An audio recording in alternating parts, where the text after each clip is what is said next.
This is the 18th season of Bass Talk Live.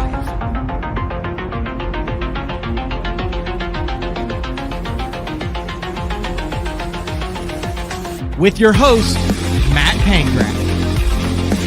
BTL is brought to you by Lorraine's, Bass Cat Boats, AFCO, Strike King Lures, Sunline, Big Bite Baits, Spro, X-Zone Lures, Gamakatsu, The Bass Tank, Denali Rods, and Pro Guide Batteries. PTL, coming at you! Good morning and welcome to another exciting edition of BTL Bass Talk Live, where we are going to talk about bass fishing. It is November 2nd. Very exciting time of the year for me. I do not hunt. I have watched duck hunting one time with my buddy who really sucked at duck calls, so every time the ducks came over, he would like, and then they would be like, that's unnatural, and fly the other way, so he never shot anything. I've witnessed deer hunting one time. It involved going into my buddy Juice's heated stand that had Wi-Fi, and after not seeing a deer for 4 hours, we ended up watching Step Brothers on his iPad with some AirPods in. So the fall, I like hunting. I'm not opposed to it. I would definitely be interested in getting into it, but my hunting experience. So long story short, I crappie fish, and it's fixing to be crappie season. Actually going crappie fishing after the show today. We got a great show today. We have some news in the industry. We have an upcoming major event, and we have a guy on who should have been on BTL a lot more during the past 5 years, but we're utilizing him now. It's Jody White. He is actually on his way to cover the Toyota Series Championship on Lake Guntersville. Minimum $200,000 for the winner. If you roll in a Phoenix, I think it's an additional, like maybe $50K? Something around there, like $250,000, but crazy good payout, big international field. I also want to point out before we get things going, yes, AFCO is a sponsor of the show, and I do usually buy a bunch of stuff in the fall. I've never been a big like sweatpants guy, but last year I figured out if you put your sweatpants under your like kind of insulated winter bibs, it prevents a lot of binding, so to speak, because usually you go like base layer, like thermals, then jeans, then the hydronaut over it, and it just gets a little cumbersome. So what I started doing was just going sweatpants. If I knew I wasn't taking the suit off during the day, if it was only going to get up to 40, like thick sweatpants, then the suit, and that's it. I got some new AFCO sweatpants that they just came out with. They're like fleece lined inside and out. Highly recommend if you plan on fishing this winter, crappie fishing, if you plan on being outside, try the sweatpants with the hydronaut or with your rain gear over it. Nothing else. It's amazing. So yes, I'm wearing sweatpants for the first time, I think, in BTL history. That's kind of a weird introduction, but we'll go ahead and bring him in right now, which would be on his way somewhere. You are somewhere in the state of Tennessee. Jody White from MLF and Media. Thank you very much for taking time to pull over and chat on BTL. Always a pleasure, man. And yeah, I'm somewhere north of Chattanooga and not really that far from Guntersville in the scheme of things. How many cars have you passed that have the little Tennessee volunteer flags flying out the window since you've been in Tennessee? Not as many as I wanted to. I'm an ACC fan, and I'm fired up for the game. I wanted the whole state to just be like on fire right now, and maybe I'm just here a little bit early. I've had Littner on the show yesterday. It was hilarious. Did you listen to that show? I was a little dumbfounded. I didn't want to like call him out, but I was shocked. Yeah. So like I'm from the Northeast. We don't really care about college football, but I went to school at Virginia Tech. We were pretty good then. We were, winning the ACC pretty often. Like Beamer Bowl? Yeah. Like it was it wasn't really depressing like it is now. It was a lot of fun. And so, I got into college football, and it's fantastic. And I can see never getting into it if you're not from around it. But like, Cody Meyer is huge into college ball, and he's like one of my other Western touchstones. So I guess I figured it was more of a thing than it is. Yeah, Littner was unaware that Georgia was playing Tennessee, and he lives in Georgia. Yeah, you would think you would know. But who you got in that game? I mean, here's the thing. Hendon Hooker was on Virginia Tech's roster with our previous coach, and he got done wrong. He should in a more perfect world, he's playing for the Hokies right now. Oh, so wow. I like rooting for him because he seems like a cool dude. So I'm going with the Vols. All right, there you go. That's kind of like the South Carolina deal with Spencer Rattler. Started for us and then went to... I root for Spencer Rattler, but, no offense to any of the West Coast fans, but USC, the Trojans, I hope they lose every single game. I root for whoever they're playing for. I hope Caleb Williams throws 5 interceptions, and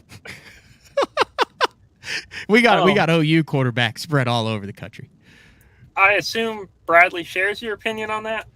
Yeah, I tend to try to avoid talking college football when Bradley's on the show because it gets so passionate. Okay. It kind of goes off the rails a little bit. I would say he is equally, if not more. So his biggest thing about qualifying for the Elite Series, this is no joke, Jody. He is more pumped that the Elite Series gets over with early in the year before college football season starts so he can go to and watch all the OU games. He was not a fan of the fall opens that always fell on top of OU home games. He does the RV, his wife, his family, take the whole kids there. They do the whole 48-hour, the Steve Kennedy thing. Yeah, I'm not that hardcore in college football at all. I love the fall because I get to fish a lot, but I mean, I'm a level above. I'm like an elite college football fan compared to Littner. No, Littner's like fishing from the bank with a cane pole college football fan. Nothing wrong with that. I mean, we all have our different things. There's Landon Tucker. He says, I'll have the game on the radio while he's fishing on Kissimmee on Saturday, getting ready for that final NPFL of the season. I think they have an off day today to get everything ready to go in the NPFL before they kick off down there in Florida. We are going to get into what I feel like it is not getting the attention that it deserves, Jody, and that is the Toyota Series Championship.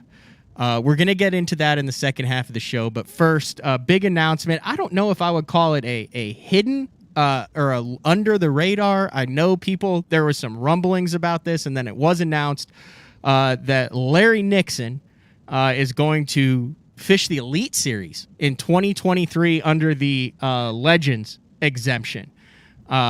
He says, I've missed bass for 16 years. It's something I've wanted to do the past 2 or 3 years. I'm super excited about the opportunity, and I want to make the classic and hear that roar again. We can nerd out on Larry Nixon stuff, but like I said, I know you work for MLF. I know you do a lot of that, but Larry Nixon has a very established career over on FLW. I think he made, 16 Forest Wood Cups, over 1.5 million, 4 tour wins. A legend over on FLW, and you've spent a lot of time around him, covering him, chatting it up with the general, right? Yeah, I've spent a lot of time around Larry, and he's awesome. He's also remarkably good for his age. There are you can find lots of pros who age out of being threats, and I wouldn't say that Larry Nixon is likely to win a tournament next year or likely to win the Classic, but I think he's very likely to qualify for the Classic pretty consistently. He's still really good. And the other thing, which I think some folks know, some folks don't, about him going over to Bass is Joey Cifuentes qualified for the Elite Series. And Joey started out as a co-angler traveling with Larry Nixon. And now the two travel together. They room together a lot of the time. Like, Joey is the guy who can lift something when Larry can't, or something like that. Like, he's, a caddy that's extremely good at fishing and is also able to help, a legend, like, prolong his career more easily. So it'll make like a ton of sense for him to keep fishing with Joey. Which really, I had no clue about that, Jody. So that's kind of how Joey cut his teeth, was learning from the general. Yeah, like Joey used to, I guess, on the FLW tour back when we had co-anglers, like, would travel with Larry, practice with him. He learned how to tournament fish. I'm sure he had other influences, but one of his big ones was Larry Nixon, which is really cool. Is that kind of like a Woo Dave's Jacob Porosnik deal?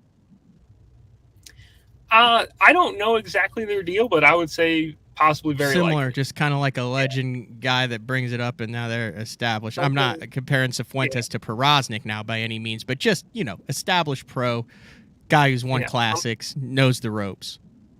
Something about them clicked, and, they have been on the road together, for a long time.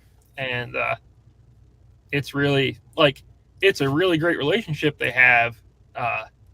And it's, I think, the fact that Larry found Joey, like, has been kind of key to prolonging his career as much as he did. Because, he had some health problems, and he had I want to say a shoulder surgery maybe recently, missed a year.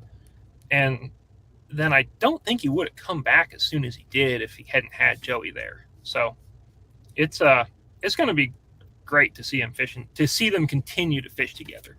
Because when Joey made the Elite Series this year, I was kind of wondering, like, well, I wonder what Larry's going to do. And I thought maybe he would retire, but I mean, for his sake and for our sake, because he's really knowledgeable, he's great to watch fish. Like, I'm glad he's still fishing. He seems, I think he's 71, 72 now? Born in 1950? Do the math there. 50, 60, 70, 80, 90, 2000, 2010, 2020. Yeah, either 71 or 72. But he seems, so I don't really know him super well personally. He's been on BTL a few times. He's always super friendly to interview and talk to. And probably one of the highlights of my career would be they gave all of the Hall of Famers last year at the Hall of Fame banquet their green Hall of Fame jackets, and I got to present Larry with his green Hall of Fame jacket. He probably was like, who's this chump giving me the jacket? But it was super cool. Like, I was geeked out over it. I tried to play it cool, like, hey, here's a jacket, Larry. But it seems to me like there's a lot of guys who, when they're established, they've accomplished everything they want to, that they're still fishing here, but they get a little jaded. They lose that passion for the sport and the excitement. And Larry seems like a guy who has never burned out, has never lost the passion, has never lost the excitement over the last 45 years. Do you get that vibe covering him over the last decade plus? I would say so, but I've always, I don't have the experience with a young Larry Nixon. He's always been a guy who was, like, much older than me, honestly. And so I have always seen him as just really even keeled and really excellent at fishing. He doesn't seem like he gets high or low, at least when I watch him fish. And one of the things that I think is cool about him is, like, I have watched him, out, like, well, he's his active target, but, I've watched him out scoping fish on Champlain, on Smith Lake, and not every old timer does that. A lot of them stick to their strengths. I mean, I've watched him make top tens with, like, a Carolina rig and a Texas rig on the Tennessee River, and get checks with smallmouth that are suspended in, 30 feet of water, which is really cool. That's cool. Here's about as as jacked up as Larry gets, I pulled probably the most iconic clip. This was from a Mega Bucks in '88. Ed Lochran on the Elite Series actually posted like a screen grab of this. We ran it, I think, one time when Larry was on. I hope I don't get flagged for it, but screw it, I'm running it anyway. I think it should have audio, but this is the one that got me like jacked up. Probably one of the most iconic fish catches in professional fishing history. If you're listening on iTunes, it's actually, I listened to it audio to see if it would play audio, and it's kind of cool. It's Larry just catching an absolute tank on a pistol grip 5-footer in the Mega Bucks to win it on the Harris chain. So, all right, here we go. Listen to this. This is cool. But some anglers like Larry Nixon are catching bass. Each fishing area is different. Some holes have canals, others grass, docks, and bridge pilings. Others, like holes 5 and 6, are filled with lily pads, look-alike areas where Larry Nixon caught his bass in Big Lake Harris in the qualifying round. And there's no question the bass are in the pads. Oh my gosh, look at the size of that bass.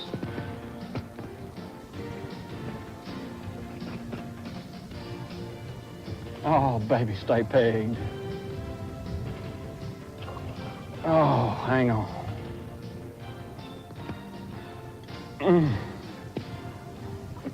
Don't you do it.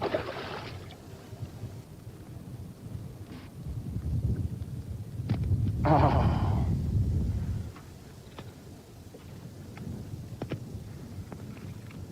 Oh, don't you dare get off her. He's going to let it right off the boat.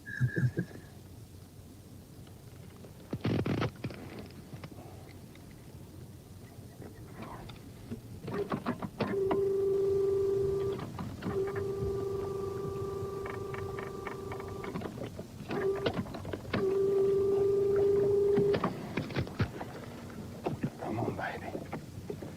Come on, baby.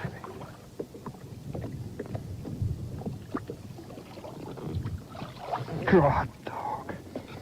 Thank you, Lord. Thank you. All right. Boy, I'm worthless now. I'm ready for Joel's. I'm totally worthless right now.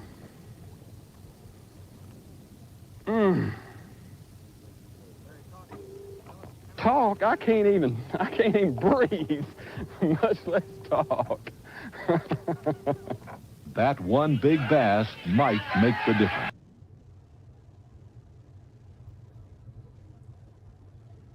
That's wild. That's good stuff, isn't it? Yeah, I love watching old fishing, and like,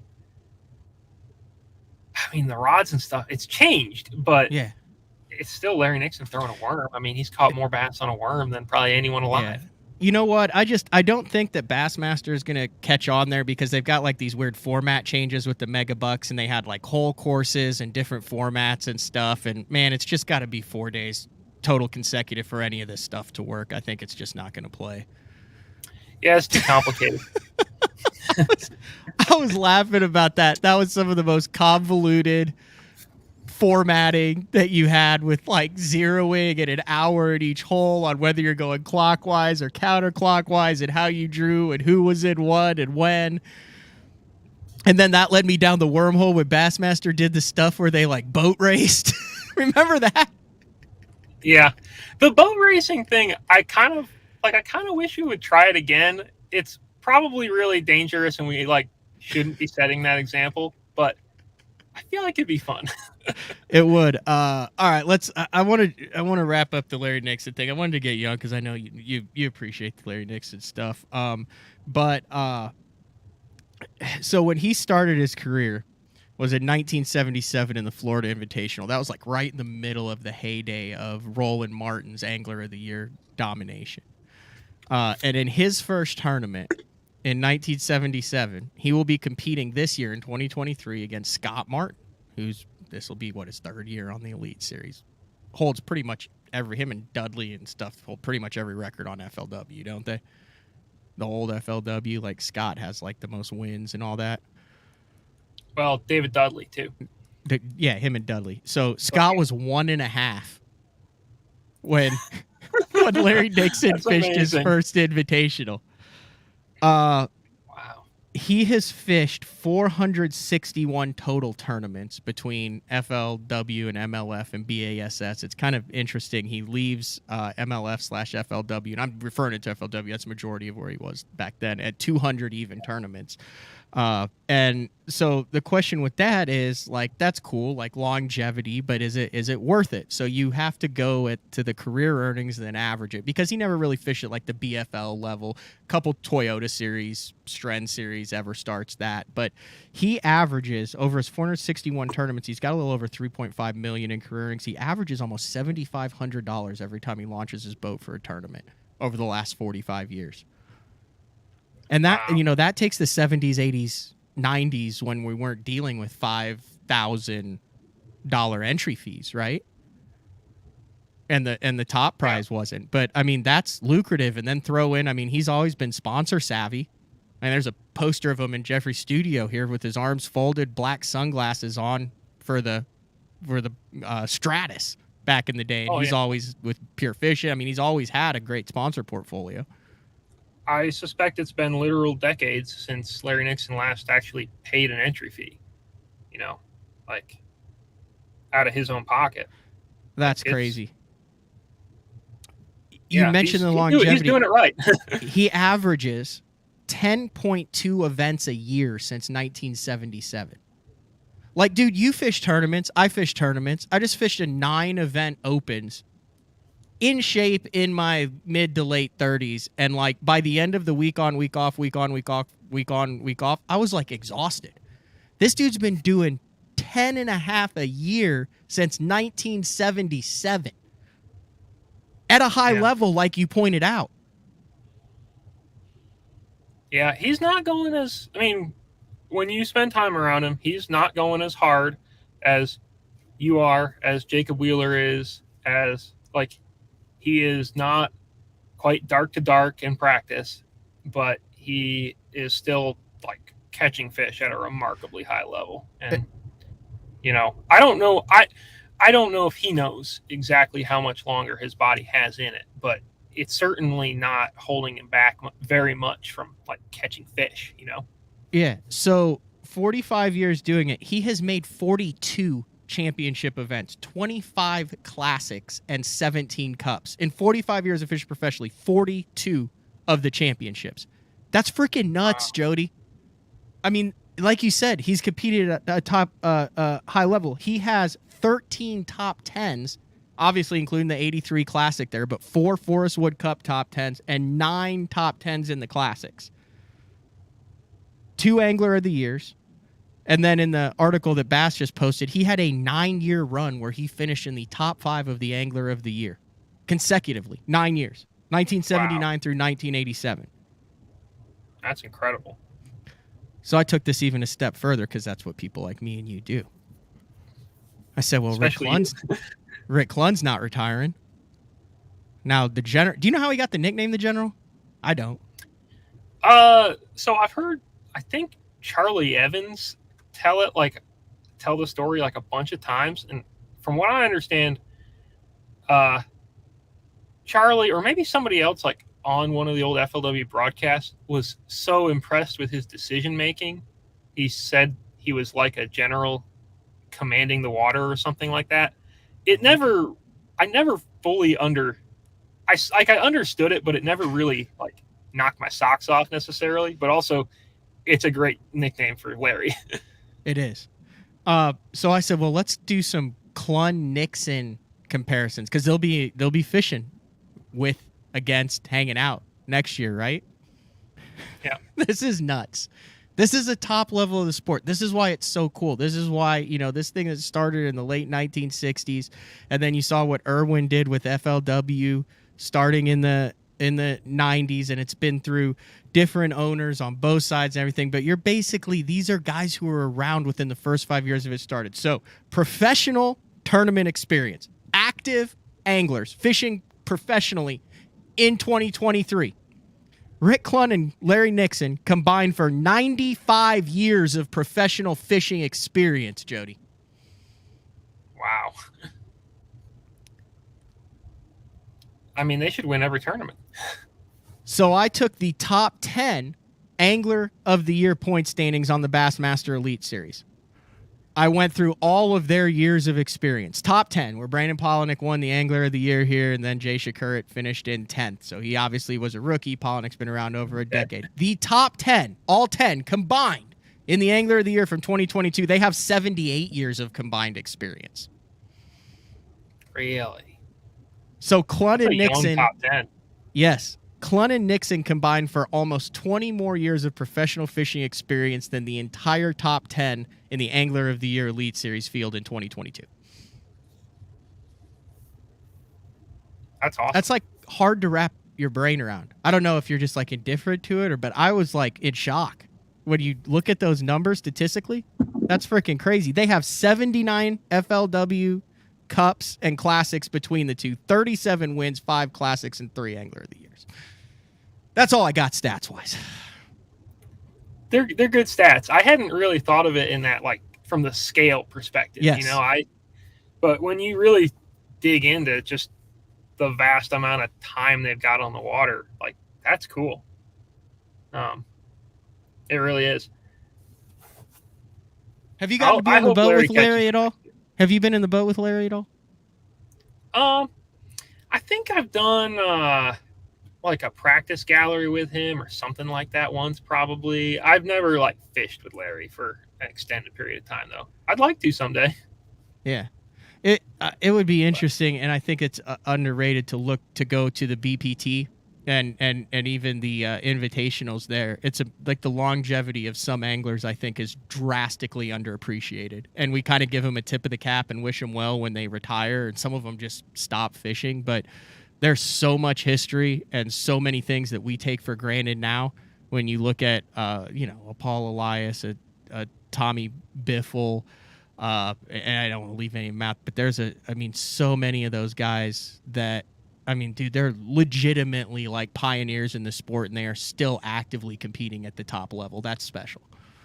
Yeah, we're at kind of an interesting time in bass fishing where, and I don't know if it'll always be this way, but there's a lot of really good anglers, like historically good anglers, who are, they're out of the prime of their careers, but they're not out of the sport. And I don't know I don't know if that'll continue, forever. Like maybe some of these younger guys are going to burn bright and a little bit shorter, or maybe they'll all stick around like some of the older folks. But I think it's really cool that like we have that resource of knowledge and, history and talent.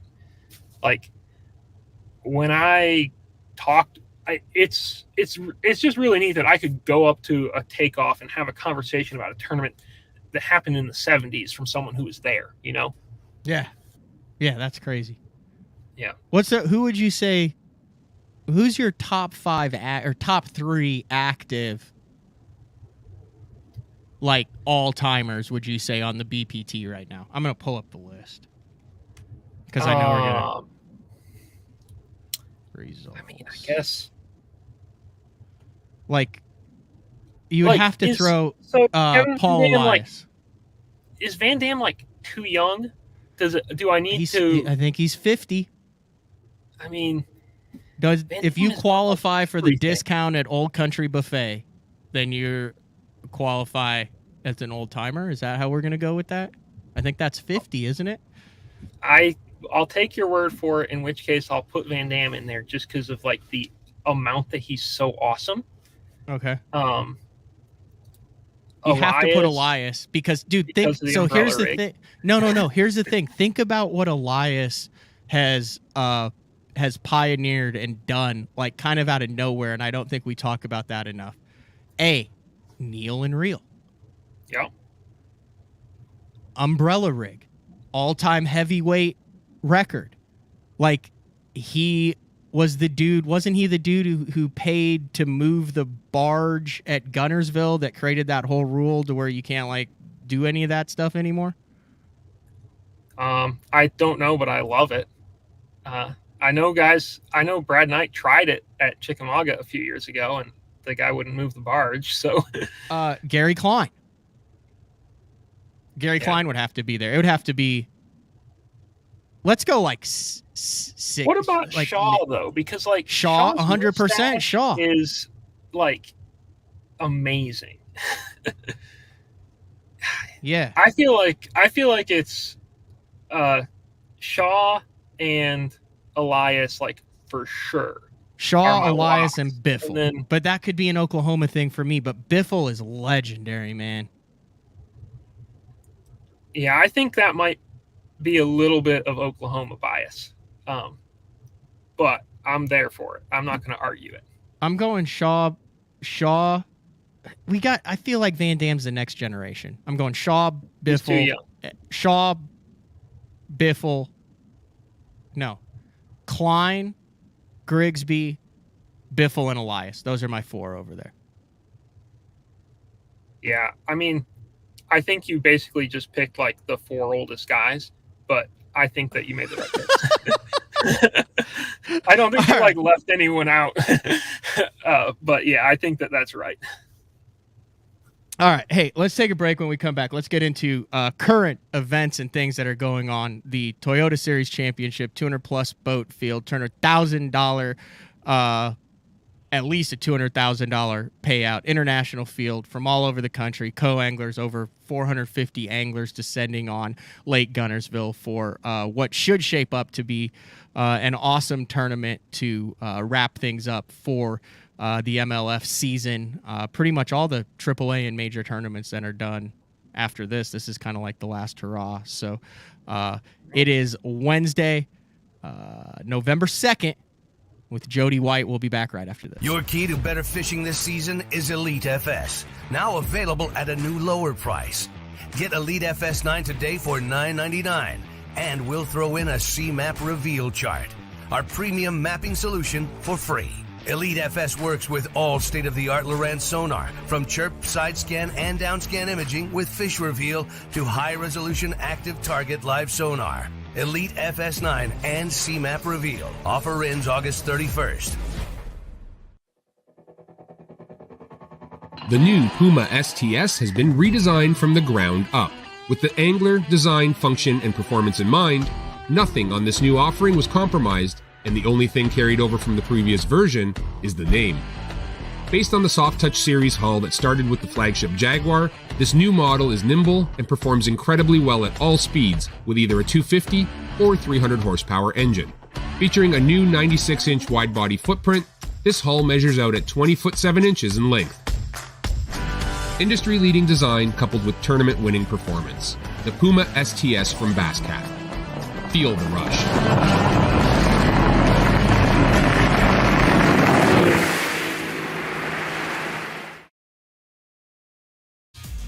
Okay, we are not done with the commercial set. We're going right back. But the last 30 seconds, I was a little anxious, Jody. It would be criminal not to put Mark Davis in that list.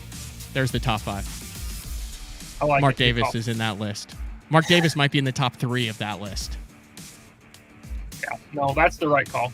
Yeah, that's the right call. All right, back to the commercial break. We'll be back in a second. We're just about ready to go, ladies and gentlemen. Get in order. Once again, Drew Cook is in the driver's seat. When you're catching fish for a living, you can't let a little cold, rain,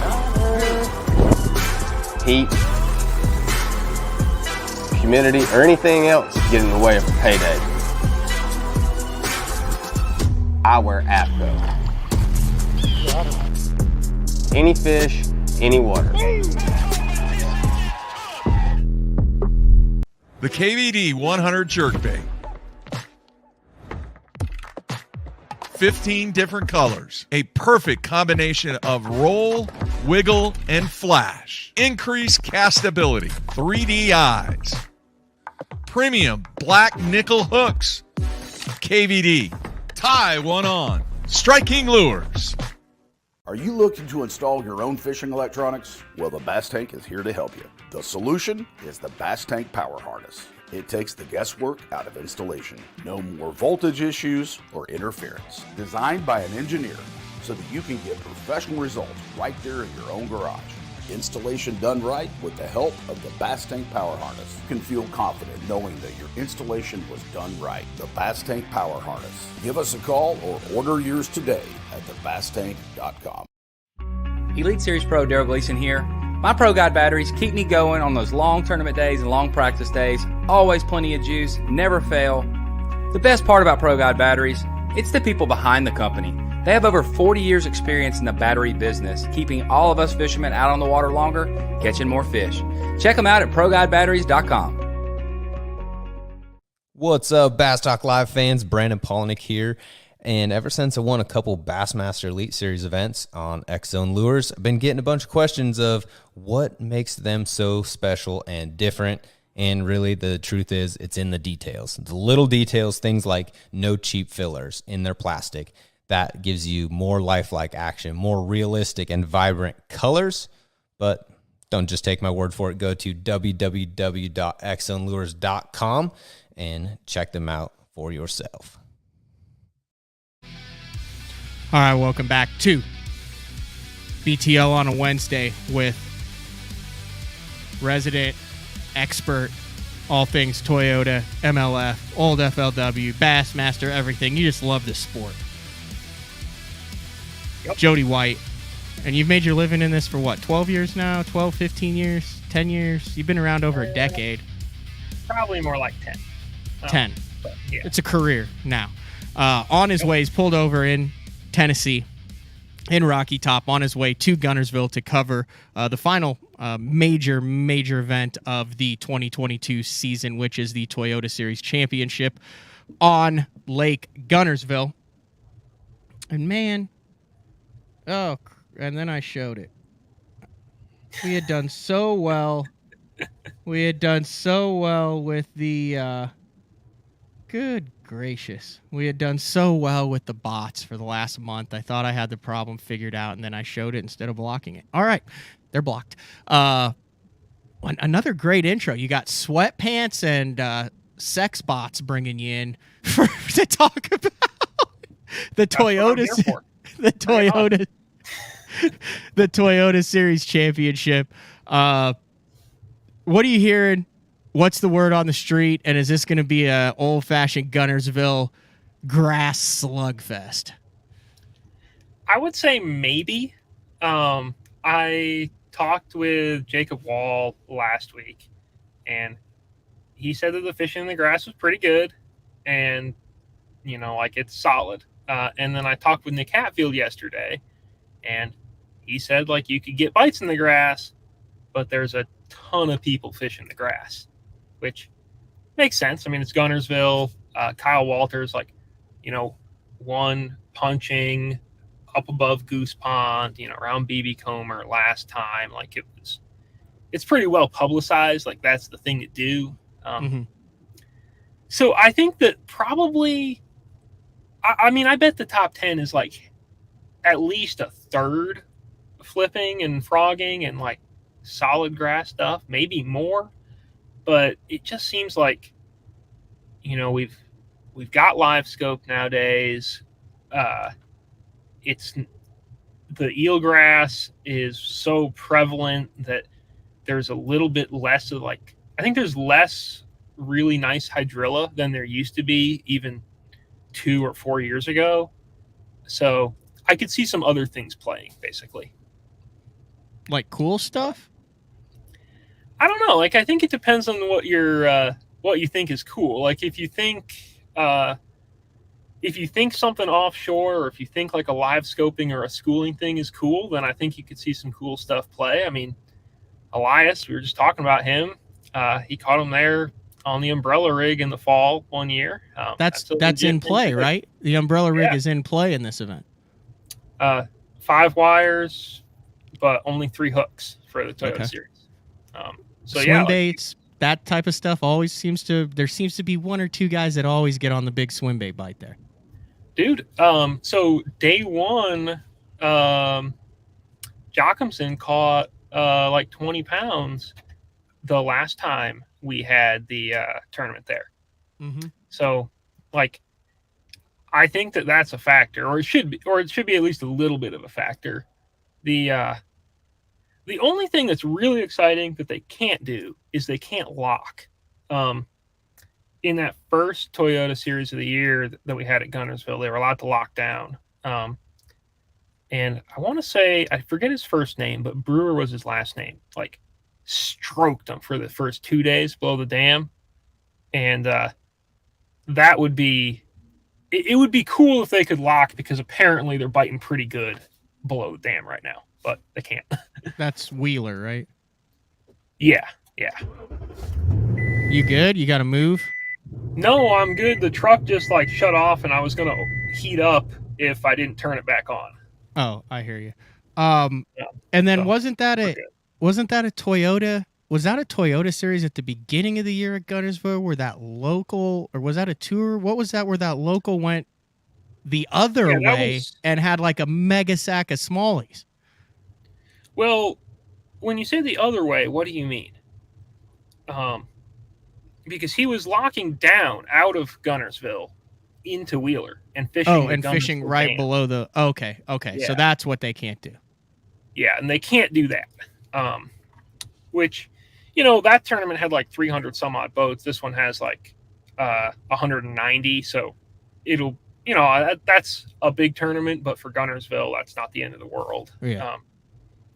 So they don't necessarily need the extra room. But last time we had it there, Thrift and Brian New caught a bunch of fish on an A-rig, like sort of just kind of on grass flats, and like not necessarily schooling fish, but, you know, basically they were just fishing areas that had a lot of bait and grass. And, you know, I don't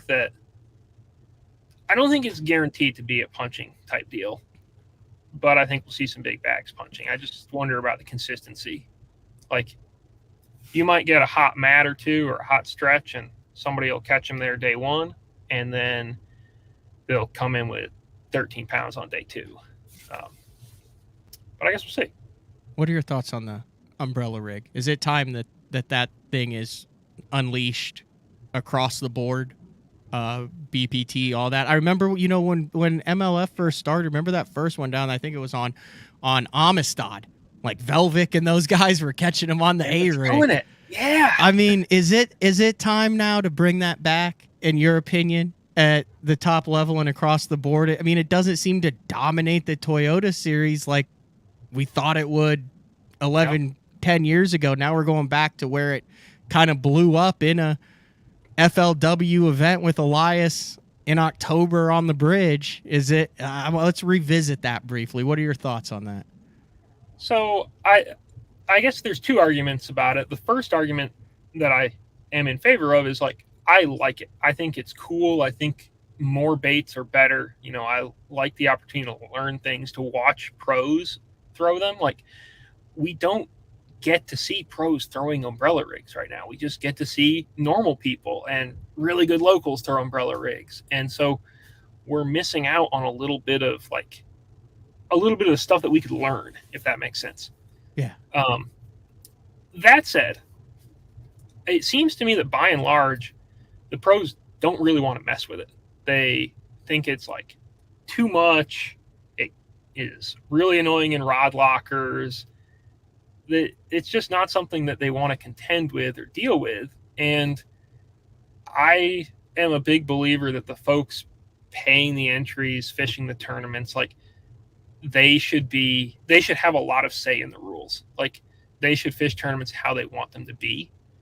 And so if they don't want them, I don't want to force them to throw a thing that just because I want them to throw it.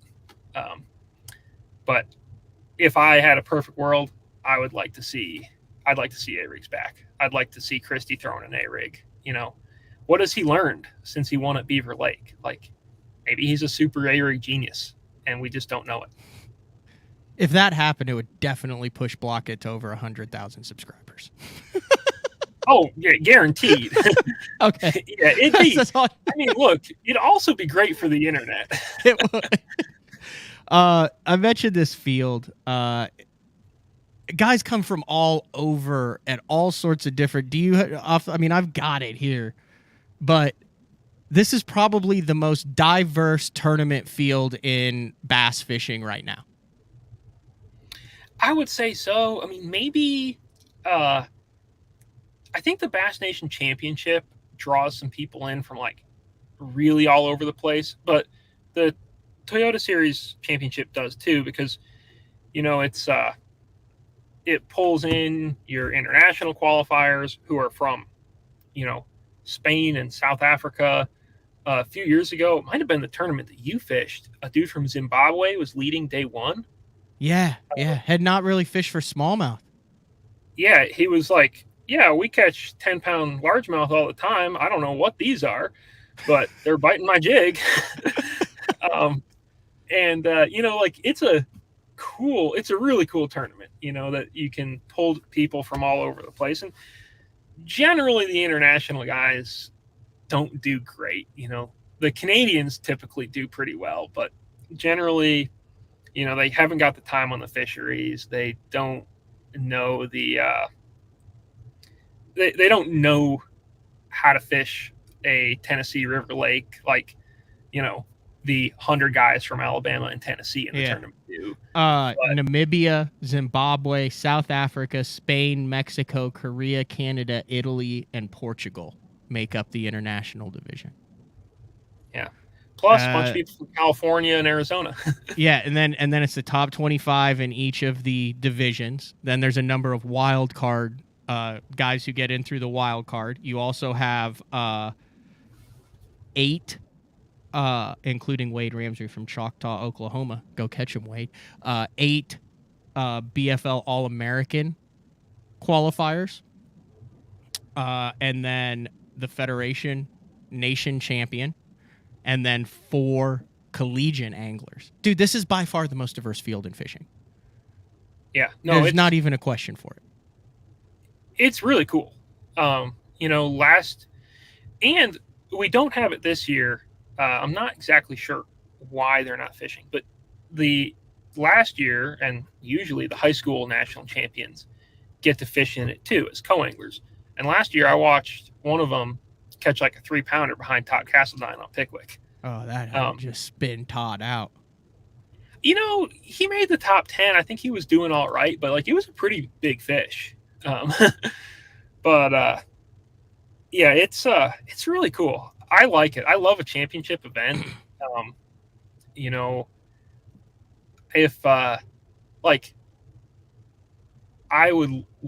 would be way more inclined to fish all 3 Bass Opens if I could qualify for a championship. For anything, like I like a championship, and this is a really good one. All right, I'm going to run through here and throw in some of the names here. People in the instant feedback are saying who should we be looking out for and watching. Like I said, it's a very eclectic mix. We got Miles Berghoff, big friend, Mark Jeffrey's favorite professional angler, Miles Berghoff. He's in the field. Laker Howell is probably, I would expect him to do very well. Randy Howell's kid, they literally have a house with a dock in Spring Creek, and he spends a lot of time on the water, and he's had a very good season, and he's not like a young kid anymore with Randy. He's like a dude who bass fishes and does it very well. Yes. Laker is good. Yeah. Kota Kiriyama, Andrew Loberg, really high on Andrew Loberg. Had him on BTL a couple years ago, probably the most professional young guy going right now. Andrew Nordby, like if you guys want to like root for, I don't want to call him an underdog, but he's on Guntersville. He has a really cool YouTube channel, Fishing with Nordby. Works his tail off on it. Wears like a goofy straw hat sometime as fish, but he had a really good year and qualified for it. So if you want to kind of know the personalities behind some of the guys that you could follow, check out Fishing with Nordby. Really good to see Derek Remitz back in the field. Guide, former Elite Series. He's fished a bunch of stuff. He's in that. I'm going to pass a bunch of people or else we'll be here forever. Just from a name standpoint, he won an event earlier this year. He might have qualified too, but you also got in if you won an event this year. Yep. Coolest name in the field, Jody? You want to take any ganders at that? Think of the guys who won coolest names this year. Well, I personally love Spike Stoker, but I'm up for whatever you want here. Well, it's got to be Jack Daniel Williams. Wouldn't it be better if it was Jack Daniels, though? Like if he had the S? He's annoying Yeah, when but people say the S. Jack Daniel Williams. He's awesome, but he is cool, and he might crush him. He's a really good live scoper. He is from Tennessee, is he? He knows what's up. Yeah. Let me roll through here before we go. There's a bunch of the wild card division is stacked. It's got Dakota Ebert, Blake Hall, who guides there, and then Trey McKinney also is, not to skip over another Hall, but like Trey McKinney is like 17. I guess he's probably 18 now, and he's like knocking down BFL AOIs like it's nobody's business. He's from Illinois. Good. Yeah, I'm not saying he's like a local or anything, but like, yeah, if you want a guy to watch who's going to be something, keep an eye on Trey McKinney. It's terrifying what he's doing. That's a good point. Yeah, Spencer Shuffield's in it. He's on fire. Almost just won the U.S. Open. He won the title this year. He's the forever title holder. Yeah, he's got it now, locked down. He's got it. He can just wear the belt. He's the reigning and defending. Reigning, defending forever. Yeah. Tristan McCormick. Is he fish? He's fishing the pro invitationals this year, right? Qualified through the Toyota think he series? is, and I think he made it out of the Northern Division, I think. If I made it out of the Northern Division. Todd Klein. He's the dude I want to get on the podcast. Have you had him on your podcast? I don't Isn't think he that the I pro have, surfer? Yeah, he's a talker. He'll be good on the show. You should get him on. Yeah, Justin Kerr. Oh, Nick Salvucci. We just talked about him. He stopped by and hung out with Littner for a few days before he jumped in. Former U.S. Open champ. Really good out there. Oh, Todd Woods. Big Daddy Todd Woods. Yeah. Dude, there are some names in this. Yeah, Castledine's there. My buddy Rick Harris, who won the one-day shootout on Lake Texoma. Texoma King. Jeff Reynolds. These are some names from the past too, like guys who don't compete on the MLF or the BPT or Mike Sermon. Yeah, Keith I like the Pace, Medlock. Toyota cool. Series is killing it right now, isn't it, Jody? It's killing it. It is. It's been really good these last few years, and I think that they're going to have really good numbers again next year. We could do a little bit better out west. I don't think that's any kind of secret, but man, all of the stuff in east of the Rockies is just popping off, and they're good tournaments. The payout is pretty good. The entry fee is pretty good for what you get. It's still expensive and all, but man, they're really good tournaments. And the championship, obviously only one person is going to win the 200,000, but you can't just fish for 200,000 like every day. That's not a thing that happens. It's a really big deal to get to swing in that tournament. I'm going to give you a dark horse if the rig bite plays. TJ Martin from Oklahoma. Okay, big rigger. Yeah, he likes to throw the umbrella rig. He's good at it. Very good at it wherever he goes. Very meticulous. He's one of those guys who you think you know how to throw the umbrella rig, and then you're like, how is this guy like 5-1 on me? Or how does he come in with like the 22, 23 pound Alabama rig or umbrella rig bag when you stop throwing it at 11 because they're not on it that day? He's one of those guys. Like if it gets in his element and it works, I'd put him up towards the top there. I just got to go through it so I don't get hate mail on it. Casey Scanlon, that's big there. Yeah, there's a bunch of guys that are in this thing. Jacopo Galeli, I never had him on. I need to have him on. He had a red hot year, kind of slowed down a little bit at the end, but for the most part, a great year there. Brian Schmidt. Oh, God, don't want to mess with him around grass at Guntersville with a swim jig in his hand. Yeah, you give that guy 4 days to break down Guntersville grass, I mean, look out.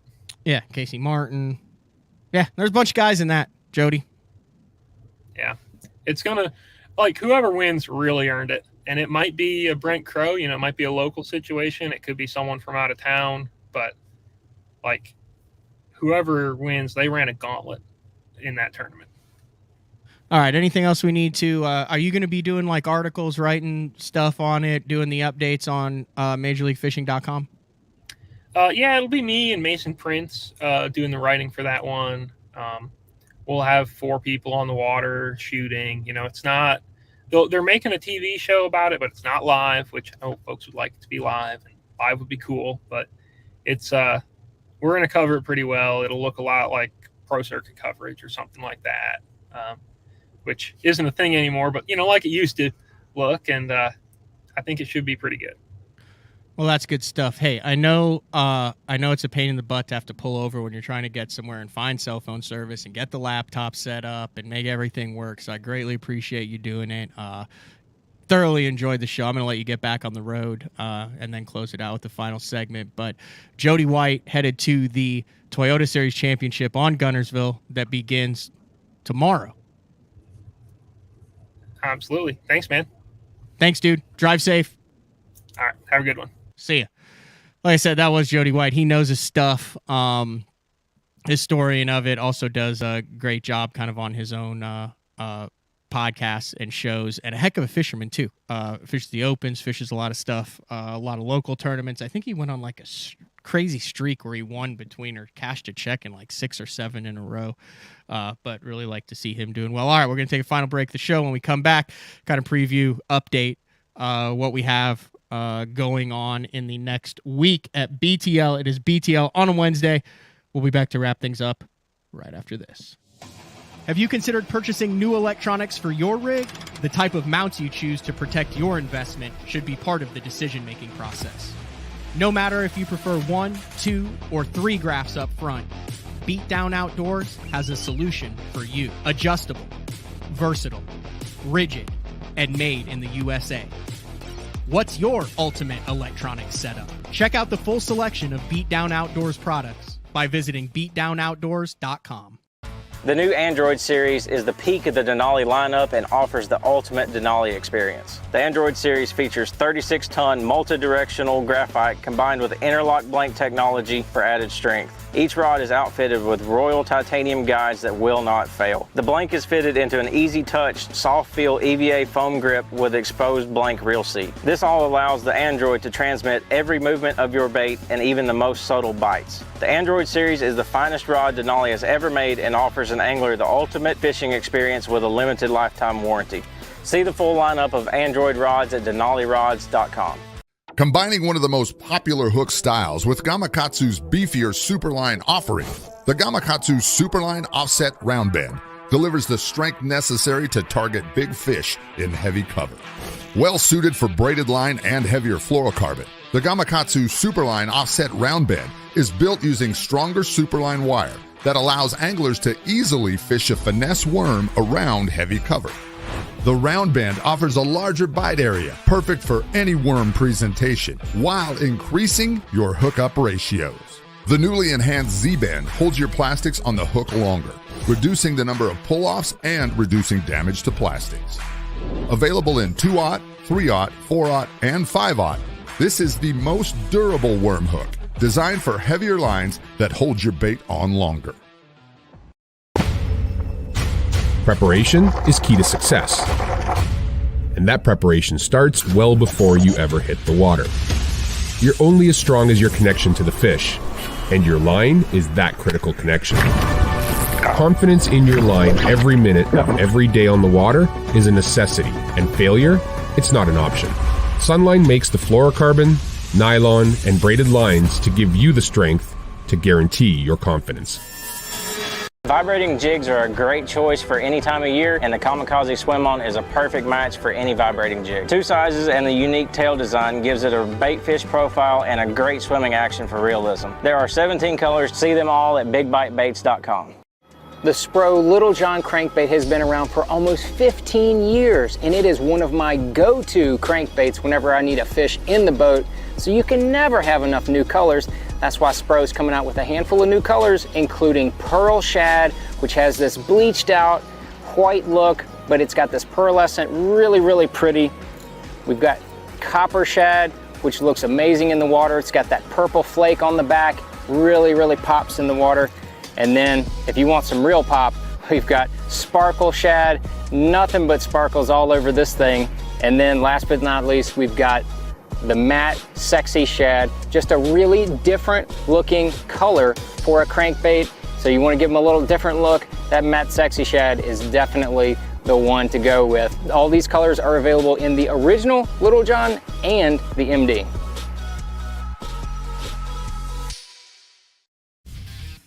All right, wrapping things up, BTL on a Wednesday. So if you notice, if you listened to yesterday's show, we didn't have any of the bumper music when Mr. Littner was on. Got a new computer and got it fixed. However, the only music that was currently on it was like Mark Jeffries' 2013 heavy metal mix. So here you go. Vintage, old school BTL. Wanted to bring up a couple things before we carried on down the road. Keith Poche 17 hours ago posted, "It's official, fishing both tours next year." Now, there are some scheduling conflicts on there. Once the season gets underway, we've seen John Cox try to navigate that in the past. We've seen another of other anglers that have tried to fit as many events as possible at the top level. I believe there's only a couple years ago. I think Casey Ashley's tried it and Ish has tried it. And like I said, it's if Larry Nixon can fish 11 events a year for 45 years, yeah, you can fish 15, 16 events a year. That being said, what I think is going to be very interesting to see is how each of the competing leagues respond to potential conflicts with their anglers. And what I mean by that is we've seen John Cox come with no practice to the Classic from a BPT or a FLW or MLF event and fish the Classic. We've seen guys miss practice days for BPT to fish opens, but then make it. We've seen guys that have not been allowed to leave BPT events without supposed heavy fines to miss practice to get to an open. I know Zach Burge was in the middle of all that last year trying to figure out as far as opens or BPT or how all that worked. And I think you're getting to the point now, especially with the changes. You have Bobby Lane and one other angler that we know for sure that have committed to the 9 opens and aren't going to fish the BPT next year. But the gray area is going to be with all of those anglers who are trying to make that decision between invitationals, opens, BPT, etc., and how the leagues are accommodating or are not accommodating to professional anglers that are trying to make their living in the sport. Obviously, everybody wants, within the industry, ideally, you would hope you would want the best for all of the anglers, for them to have as many opportunities, as much potential to earn income, to represent their sponsors, to be in the public light, to win tournaments, to highlight the products that they represent and represent your company. But if I'm working for Bass or if I'm working for MLF, I also don't want a guy who is representing my organization leaving early, missing a day, missing practice to go fish your arch nemesis league. Like, hey, no, he's not here. He's over at Bass. Or, oh, no, he's not at the Bass. He's over at MLF now. So I think you're reaching a point where you're going to see, I think you have seen, some separation there where leagues are saying, yeah, you can't do this. You can't do this. This is a penalty for doing this and this. And I don't know if that's a good thing. I understand why that might possibly happen. Because like I said, I've said this before a lot on BTL, these are for-profit organizations, and anglers are commodities. I mean, they're there to make as much money, and when their anglers do well, it brings more eyeballs, and they make more money at it. At the same time, it's difficult to say that, hey, you're here for the anglers to better the sport, to grow the sport, to allow these guys to make a living, and then say, but you can't do this, or you can't do that, or if you decide to do this or that, X, Y, or Z happens.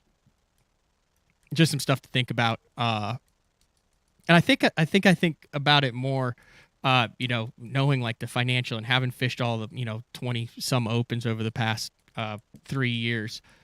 I mean, there's a lot of guys that are in tough decisions, as everything has its positives and everything has its negatives. And once you make a decision, you've made that decision. So someone who has made a decision is Bobby Lane. Announced it. Article out on Bass Fan. He will be on BTL Monday to talk about his Bobby Lane tournament that's going on this past weekend, to talk about his move to the Opens. Tuesday, Marty Stone to talk about the MJS Academy that he has going on, a big section of education, of coaching, of learning, of teaching in the industry, and also talk about his thoughts about the 2023 BPT and what he's learned over the years, not only behind the camera. I mean, he was part of that big, giant team deal, pushing the anglers, ESPN Outdoors, Advanced Auto Parts team, when Bass made that big push back in the mid to early 2000s. And then Wednesday, Bernie Schultz on the show to talk about some vintage lures as he heads. I think he's like the Grand Marshal or co-chair or something of some major antiques lure show that he's going. So always enjoy having Bernie Schultz on the show. Another dude who's been around for a long time. And dude, every time we have him on the show, I'm like, he doesn't age. Like over the last 30 years, you say the exact same. It's unbelievable the amount of energy that guy has. So as always, tomorrow, Uncle Frank, day 4, number 91. Let's cue up a little more vintage Mark Jeffries heavy metal rock music to take us out. BTL on a Wednesday. Big shout out to Jody White as he heads to the Toyota Series Championship on Lake Guntersville. Catch all that coverage over on MajorLeagueFishing.com. Also, the NPFL's final stop of the year kicks off tomorrow down in Florida. So if you want to get a little fix of some live fishing and tournament coverage before it kind of ends for the 2022 season, those are your options. Thanks for listening to BTL. We'll be back day 4 tomorrow. See ya.